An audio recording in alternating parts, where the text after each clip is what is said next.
नमस्कार, खबरों का पंचनामा देख रहे हैं आप। मैं हूं आपके साथ पूजा। हम लेकर आए हैं देश और दुनिया की 5 बड़ी खबरें, जिसपे चर्चा के लिए मेरे साथ स्टूडियो में मौजूद हैं कैपिटल टीवी के एग्जीक्यूटिव एडिटर राजीव जी। सर, आपका बहुत बहुत स्वागत है। धन्यवाद। सबसे पहले नजर हेडलाइंस पर।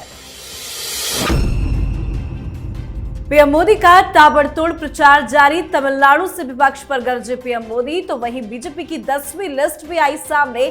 कई दिग्गजों का टिकट कटा। केजरीवाल को सुप्रीम कोर्ट से लगा बड़ा झटका। सुप्रीम कोर्ट का तत्काल सुनवाई से इनकार। राउज एवेन्यू कोर्ट ने भी केजरीवाल को स्पेशल ट्रीटमेंट देने से किया मना। वकीलों से हफ्ते में 5 बार मुलाकात की मांग हुई खारिज। अरविंद केजरीवाल सरकार के मंत्री राजकुमार आनंद ने दिया इस्तीफा। बोले, भ्रष्ट के साथ नहीं रहना। तो बीजेपी ने आम आदमी पार्टी के दफ्तर के बाहर किया जमकर विरोध प्रदर्शन। केजरीवाल के इस्तीफे की मांग हुई तेज। संदेश खाली हिंसा मामले में कलकत्ता हाईकोर्ट का अहम आदेश। रेप, यौन उत्पीड़न से लेकर जमीन कब्जे तक की जांच करेगी अब सीबीआई। मुश्किल में फंसी ममता बनर्जी। राहुल का पीएम मोदी के मुस्लिम लीग हमले पर पलटवार। तो महाराष्ट्र में सीट बंटवारे के बाद शुरू हो गया खेला। विपक्ष में जबरदस्त विद्रोह। खबरों की शुरुआत में सबसे पहले बात लोकसभा चुनाव को लेकर बीजेपी के एक्शन मोड की। बीजेपी चुनाव को लेकर जबरदस्त एक्शन मोड में नजर आ रही है और पीएम मोदी जीत के लिए जमकर पसीना बहा रहे हैं, ताबड़तोड़ रैलियां कर रहे हैं। और इसी कड़ी में आज पीएम मोदी तमिलनाडु के वेल्लोर पहुंचे, जहां मंच से एक बार फिर विपक्ष को जमकर घेरा। कांग्रेस और डीएमके पर कड़ा प्रहार किया। पीएम ने कहा, पूरी डीएमके एक फैमिली की कंपनी बनकर रह गई है। डीएमके की फैमिली पॉलिटिक्स की वजह से तमिलनाडु के युवाओं को आगे बढ़ने का मौका नहीं मिल रहा है। उसकी राजनीति का मुख्य आधार डिवाइड और डिवाइड है। ये पार्टी देश के लोगों को भाषा के नाम पर लड़ाती है, धर्म और जाति के नाम पर लड़ाती है। साथ ही आज बीजेपी के तमाम बड़े नेता अलग अलग राज्यों में प्रचार करने पहुंचे। अमित शाह ने ममता बनर्जी को घेरा। साथ ही बीजेपी ने अपनी 10वीं लिस्ट भी जारी कर दी है। इसमें उत्तर प्रदेश से 7, पश्चिम बंगाल से 1 और चंडीगढ़ लोकसभा सीट से प्रत्याशियों के नाम है। बड़ी बात, इलाहाबाद से रीता बहुगुणा जोशी का टिकट काट दिया गया। साथ ही चंडीगढ़ की मौजूदा सांसद किरण खेर का टिकट काटकर पार्टी ने संजय टंडन को उम्मीदवार बनाया है। क्या कुछ रणनीति 10वीं लिस्ट में बीजेपी की समझ में आ रही है, क्योंकि 2 बड़े नेताओं का नाम है जिनका टिकट काटा गया है। देखिए, भारतीय जनता पार्टी में काम को तवज्जो दी जाती है, नाम को नहीं। आपके पास बड़ा नाम है, आपके खानदानी नाम है, खानदानी नेता है, लेकिन फिर भी अगर क्षेत्र से फीडबैक आया कि ये यहां पर आते नहीं, लोगों की सुनते नहीं, तो आपका टिकट बचना मुश्किल हो जाएगा। ये रीता बहुगुणा जोशी तो पहले ही विद्रोही तेवर दिखा रही थी, इनका टिकट कटना ही था। और दूसरी तरफ ये लोग जो कांग्रेस से आए, ये इगोइस्टिक है। इनको समझ नहीं आता कि भारतीय जनता पार्टी में कार्यकर्ता की वही इज्जत है जो कि मंत्री की होती है। दूसरी तरफ किरण खेर को लेकर ये असमंजस की स्थिति थी भारतीय जनता पार्टी के अंदर, और वो भी पूरी तरीके से इच्छुक नहीं थी। और दूसरी तरह अगर देखा जाए तो इन लोगों के बड़े नाम के अलावा जो फीडबैक वहां से आ रहे थे, वो परिवर्तन की मांग कर रही थी कि यहां चेहरा बदला जाना चाहिए। ऐसे लोगों को लाइए जिससे हमारा इंटरेक्शन हो और जो मीडिएशन का काम कर सके, हमारी बात सरकार तक पहुंचा सके कि इस क्षेत्र की समस्या क्या है। लेकिन जो वहां पर जाएंगे नहीं, दिल्ली और लोगों के बीच के पुल का काम नहीं करेंगे, वो चुनाव लड़ने के लायक नहीं है। भारतीय जनता पार्टी ने यही संदेश दिया है। जी, अब बात करते हैं दिल्ली के भ्रष्टाचारी मुख्यमंत्री अरविंद केजरीवाल की, जिन्हें पिछले 24 घंटे के भीतर फिर से बड़े बड़े झटके लग गए हैं। बड़ा झटका सुप्रीम कोर्ट ने दे दिया। केजरीवाल हाईकोर्ट के फैसले के खिलाफ सुप्रीम कोर्ट पहुंचे थे, तत्काल सुनवाई की मांग की थी, पर सुप्रीम कोर्ट ने फौरन सुनवाई से इनकार कर दिया।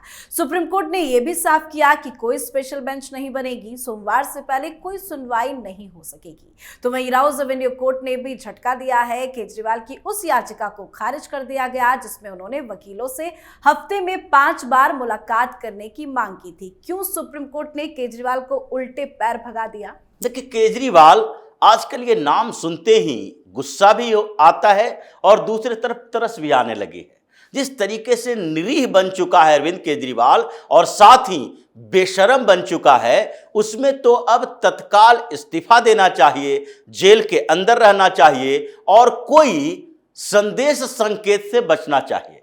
क्योंकि जिस तरीके की राजनीति की शुरुआत अरविंद केजरीवाल ने की थी, ये एक संदेश था कि किसी भी आंदोलन से उपजकर कोई राजनीतिक पार्टी बन सकती है। पहली बार सरकार बनाने के लायक सीटें ले आया दिल्ली के अंदर, लोगों की उम्मीदें जगी थी, लेकिन वो सारी उम्मीदों पर पानी फेर दिया। सुप्रीम कोर्ट में जो जज बैठे हुए हैं, उन लोगों ने भी सोचा कि ये अरविंद केजरीवाल की पार्टी के लिए बना हुआ कोर्ट नहीं है, यहां पर स्पेशल प्रिविलेज इन लोगों को नहीं दिया जाएगा।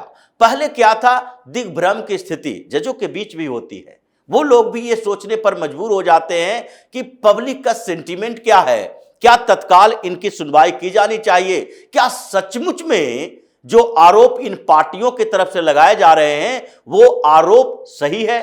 तो इसलिए अब साफ हो गया है हाई कोर्ट के फैसले और एक एक पॉइंट में जो समझाया गया है कि अरविंद केजरीवाल इस पूरे घोटाले का मास्टरमाइंड है, एक कॉन्स्पिरेटर है, और इसलिए सुप्रीम कोर्ट ने सीधे मना कर दिया कि ये स्पेशल बेंच नहीं बनाया जाएगा। अभी छुट्टियां हैं और छुट्टियों के बाद हम देखेंगे कि कब आपके लिए समय निकाला जा सकता है।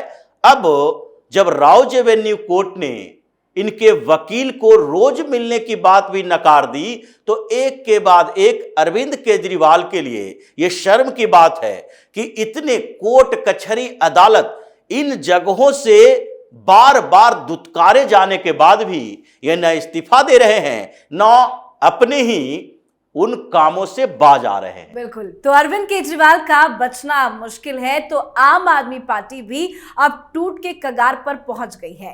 केजरीवाल का साथ अब एक एक करके नेता छोड़ते नजर आ रहे हैं। आज एक बड़ी खबर ये सामने आई कि दिल्ली सरकार में मंत्री राजकुमार आनंद ने अपने पद और पार्टी से इस्तीफा दे दिया।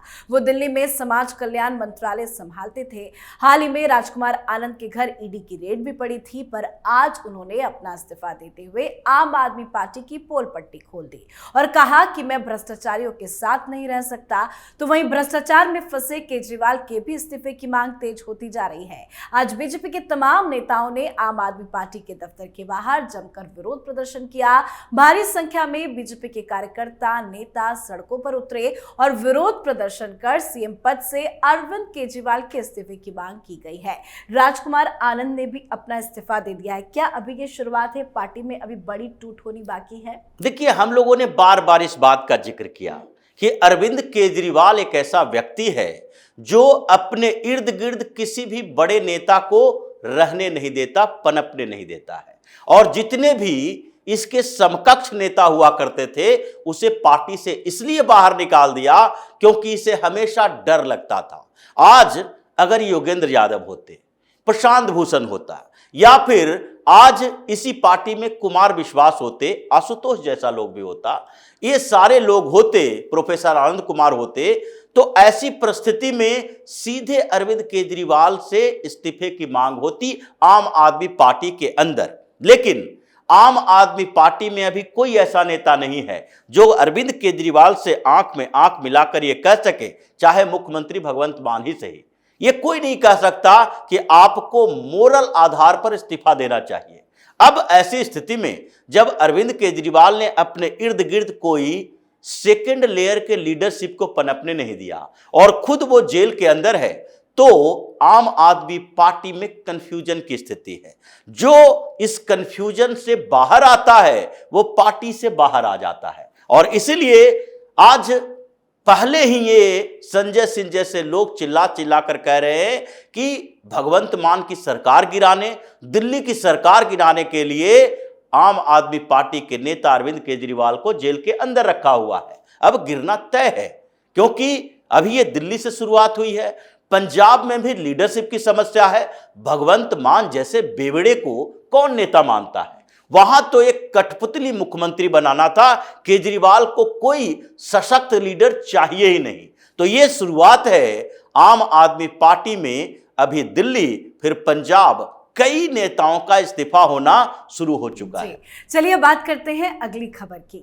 संदेशखाली मामले में आज कलकत्ता हाईकोर्ट का अहम फैसला सामने आया। कलकत्ता हाईकोर्ट ने संदेशखाली में हुए दुष्कर्म, महिलाओं पर अत्याचार और जमीन हड़पने के आरोपों पर सीबीआई जांच के आदेश दे दिए हैं। आपको बता दें कि ईडी अधिकारियों पर हुए हमले के मामले की जांच पहले से ही सीबीआई कर रही है, पर आज कोर्ट ने नया आदेश जारी किया है और ये जांच हाईकोर्ट की निगरानी में होगा, जो ममता बनर्जी के लिए बहुत बड़ा झटका है। ये आदेश हाईकोर्ट का ममता बनर्जी के लिए कितना बड़ा झटका? अब ममता बनर्जी ये तो नहीं कह सकती कि केंद्र की सरकार हमें परेशान कर रही है, ये तो नहीं कह सकती कि केंद्रीय एजेंसियों का दुरुपयोग हो रहा है। अगर ममता बनर्जी में थोड़ा सा भी शर्म बाकी है तो ये जो इनके नेता सांसद यहां पर दिल्ली में चुनाव आयोग के सामने प्रदर्शन कर रहे थे, वो इसका जवाब देंगे कि केंद्रीय एजेंसियां उन्हें परेशान कर रही है या कोर्ट के आदेश से केंद्रीय एजेंसियां सच्चाई बाहर लाने की कोशिश कर रही है। संदेशखाली में पिछले दिनों ममता बनर्जी भी गई थी, वहां की महिलाओं के साथ मुलाकात की। हालांकि जब मुख्यमंत्री जा रही है तो वहां के लोकल जो टीएमसी के लीडर हैं वो ढूंढ ढूंढ कर उन महिलाओं को लाएंगे जो कि इनके साथ बदतमीजी न करे। लेकिन ममता बनर्जी जब महिलाओं से मिल रही थी तो वहां से 200 मीटर की दूरी पर कुछ महिलाएं विरोध भी कर रही थी, क्योंकि जिस तरीके के गुंडों को ममता बनर्जी ने पाला है, महिलाओं के अस्मिता के साथ खिलवाड़ कर रहा है, अब तो सीबीआई दूध का दूध पानी का पानी करेगी। और इसलिए ममता बनर्जी की घबराहट है कि कोर्ट का आदेश आया है, सीबीआई जांच होगी, एक एक करके धीरे धीरे कुछ बातें सामने आएगी और फिर इसका सबसे बड़ा प्रभाव चुनाव पर पड़ेगा, क्योंकि महिला होने के कारण जो इनको कुछ चुनावों में फायदा होता था वो फायदा अब नुकसान में बदलने वाला है। जी, अब आज की आखिरी खबर की। राहुल गांधी जो पहले ही मान चुके हैं कि इस चुनाव में कहीं से भी कोई अच्छी खबर सामने नहीं आएगी और अब हालात ये हो गए हैं कि वो देश तोड़ने की कोशिश में जुट गए हैं। प्रधानमंत्री नरेंद्र मोदी की कांग्रेस पार्टी के घोषणा पत्र पर मुस्लिम लीग छाप के प्रहार पर राहुल गांधी ने पलटवार किया। राहुल गांधी ने कहा कि राजनीतिक मंचों पर किए गए झूठे दावों के बावजूद इतिहास अपरिवर्तित है। ये चुनाव समाज को बांटने और जोड़ने वाली दो विचारधाराओं के बीच की लड़ाई है। तो वहीं महाराष्ट्र में सीट बंटवारे के बाद पार्टी में विद्रोह की खबर सामने आ रही है। क्या राहुल गांधी देश तोड़ने की कोशिश कर रहे हैं? और एक और मेरा सवाल यह है कि महाराष्ट्र में सीट शेयरिंग के बाद क्या चल रहा है? जिस तरीके से राहुल गांधी इतिहास की बात करते हैं, ये तो समझ में आता है कि इतिहास की जानकारी नहीं है। इतिहास अपरिवर्तनीय तो नहीं है, लेकिन इतिहास को तोड़ मरोड़ कर पेश किया जाता है, जैसा कि कांग्रेस की सरकारों ने पेश किया है। हिंदुस्तान के इतिहास में, किताबों में, हायर एजुकेशन में जैसे इतिहास को बनाया गया, आप सारी किताबों में देखेंगे कि इतिहास में अगर 80% जगह दी गई है कांग्रेस के संघर्ष को, तो 20% में सबको निपटा दिया गया, दूसरे जितने वर्गों का संघर्ष है। इसलिए इतिहास अब नए तरीके से लिखे जा रहे हैं। उन लोगों के इतिहास में लिखे जा रहे हैं जो अपने क्षेत्र में आदिवासियों ने आंदोलन किया था। ये इतिहास अपरिवर्तनीय नहीं है, लेकिन इतिहास को तुम लोगों ने तोड़ मरोड़ कर पेश किया। अब इतिहास की सही व्याख्या होगी, ये तोड़ने जोड़ने वाली राजनीति सामने आएगी। और जो जानकारी सामने आई है उसका तो ये प्रभाव है कि कांग्रेस 50 सीटों पर निपट रही है। जब सारी बातें सामने आएगी तो कांग्रेस का तो अस्तित्व ही खत्म हो जाएगा, और ऐसी शुरुआत हो भी चुकी है। महाराष्ट्र में कांग्रेस के अंदर विद्रोह क्यों हो रहा है? क्योंकि राहुल गांधी ये समझ नहीं पाता कि महाराष्ट्र में किन क्षेत्रों में कांग्रेस का कितना प्रभाव है, और शिवसेना के खिलाफ जो हम चुनाव लड़ते रहे हैं वहां पर अपने नेता कार्यकर्ताओं को अगर हम समर्थन नहीं देंगे तो फिर वो हमारे साथ राजनीतिक भविष्य कैसे देखेगा? सीट का बंटवारा हुआ और कांग्रेस बैकफुट पर आ गई, सेकंड नंबर की पार्टी बन गई। ऐसे में कितना आपके नेता खुश होंगे? इसलिए फिर से बैठकों का दौर शुरू हो चुका है। अगर उनकी बात नहीं मानी गई तो कांग्रेस में अभी कई इस्तीफे महाराष्ट्र के अंदर हो सकते हैं। जी बिल्कुल, बहुत बहुत धन्यवाद सर इतनी जानकारी के लिए। धन्यवाद। खबरों का पंचनामा में आज के लिए फिलहाल इतना ही। देश विदेश की बाकी खबरों और उनके सटीक एनालिसिस के लिए देखते रहिए कैपिटल टीवी। हमें लाइक कीजिए, शेयर कीजिए और कैपिटल टीवी को सब्सक्राइब कीजिए। नमस्कार।